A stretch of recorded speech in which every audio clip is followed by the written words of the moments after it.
Jeg skal vise dig en rigtig fed kabinescooter fra Rex Kabinescooter. Den hedder Rex City 2, og det er den, der står her. En rigtig fin rød sag. Og det, der er ret fedt ved den her, det er, at den jo kører på el. Og den kan faktisk køre ligesom en almindelig knallert op til 30 km i timen.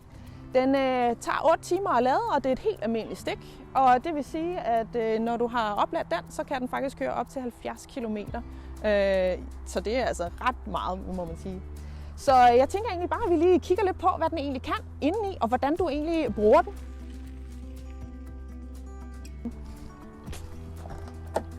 Det første, man ligesom kan se herinde, det er, at der er en plads her omme bagi, og det vil sige, at du kan have indkøb, du kan have en hund, du kan have forskellige ting, som du nu har behov for at kunne opbevare under din kørsel.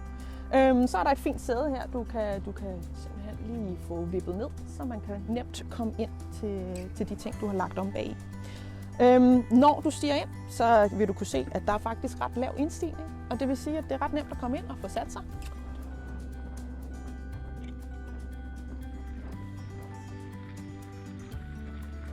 Hvis vi kigger lidt på, hvad der er her ved styregradet her, så er der selvfølgelig muligheden for drive, altså det vil sige at køre.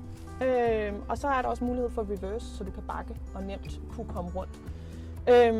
Hvis nu det regner, som jo er derfor, jeg i hvert fald vil vælge en kabinescooter, så du kan holde dig tørt, så kan det nogle gange være lidt svært at få udsyn, så derfor er der selvfølgelig også en fin vinduesvisker.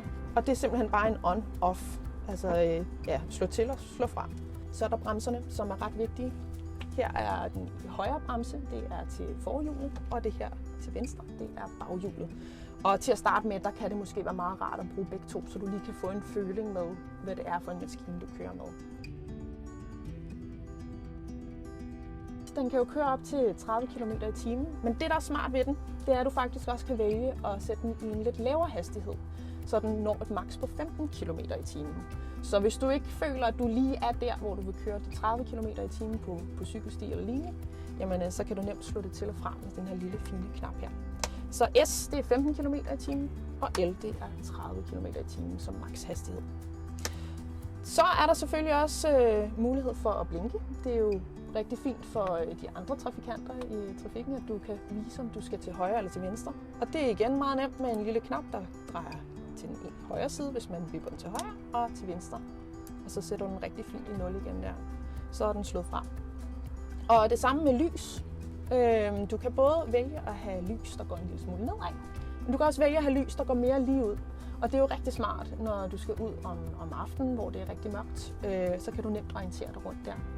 Og så hvis du har behov for det i trafikken, og lige give en lille lyd fra dig, så er der også et lille horn, som ikke er så lille endda, kan du måske fornemme der. Der er en lille knap her, hvor der står heat og R. Og heat, det er simpelthen til at varme det op, sådan så at dukken den forsvinder fra ruderne og fjerner den kondens. Og det samme med R, det er altså bare luft, der kan blæse rundt i kabinescooteren her. Og så til sidst er der en lille skærm her, hvor du kan se, hvor hurtigt du kører, hvilken slags lys du har sat til. Det kan man simpelthen dreje her på den der knap jo. Og så om den er klar til at køre eller ej. Og så er det egentlig bare at dreje på den og få kørt afsted.